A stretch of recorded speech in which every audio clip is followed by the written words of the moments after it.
Quickly, I want to talk about Damaria's death. 3 lessons for parents. It's really, really unfortunate and painful to find out that this 8-year-old girl's life was just cut short like that. Just like that. How did we get here that a 12-year-old girl child can summon such gods, can be so unforgiving to the extent of killing her cousin's sister just over a phone? Because the older girl was charging her phone and Damaria also went to charge her phone. That was where the issue started. There was a conflict, there was a problem. And in the night when Damaria slept, the 12-year-old suffocated her using a pillow.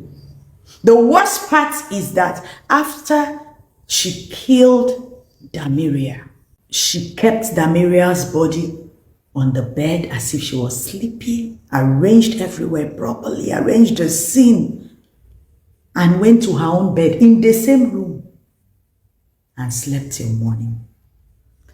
Girls that visited their grandmother for holiday, this holiday that we are all enjoying, if not for the camera, the CCTV camera in their home, they wouldn't have known what led to the death of that young child.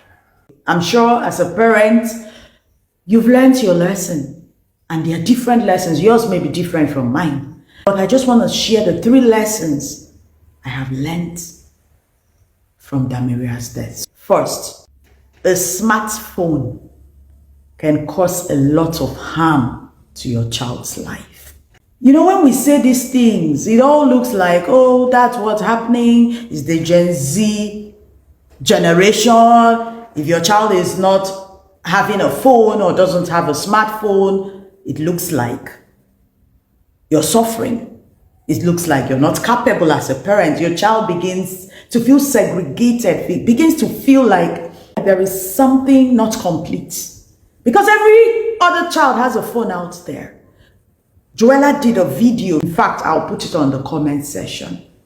Why your child doesn't need a phone yet.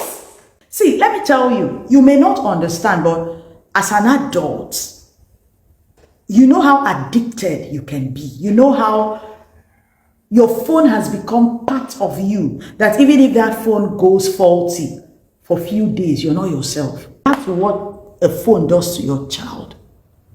A phone can cause a lot of havoc that you may not even know is as a result of that phone that that child has.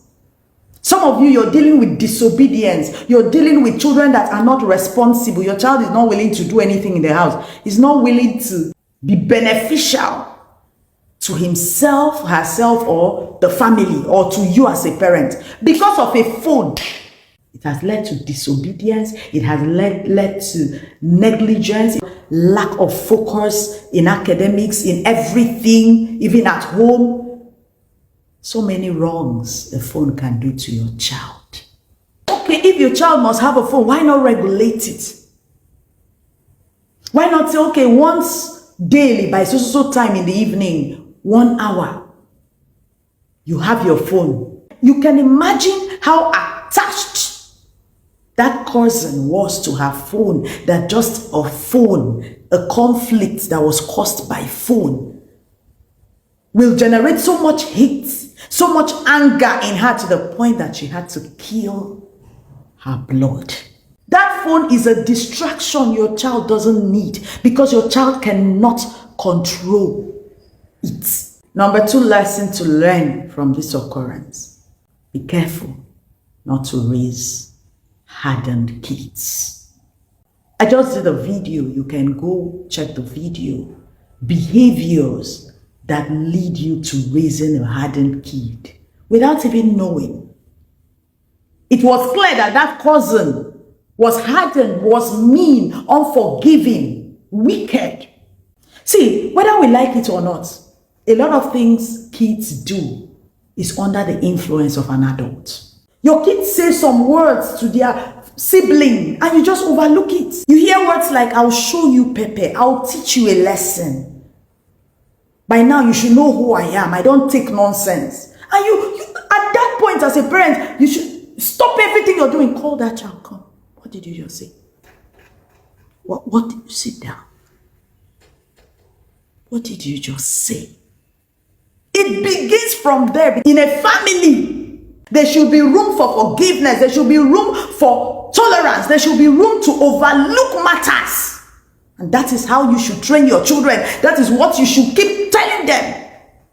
Stop raising unforgiving children. That cousin was unforgiving. The third point to learn, we need to do better as parents. We need to do better. Every day, we see a lot happening in society. As parents, your ears are full. When your kids come back, they tell you, Mommy, this happened in the class. This is what this child said. This is what happened in church children's section. And you're like, what's going on in homes?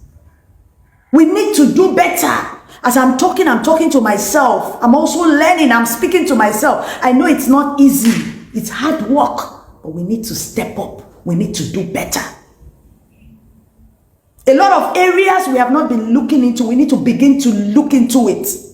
We are losing it. How often do we teach love? In the things we do, in the way we speak, in what we say to our kids. How often do we teach love?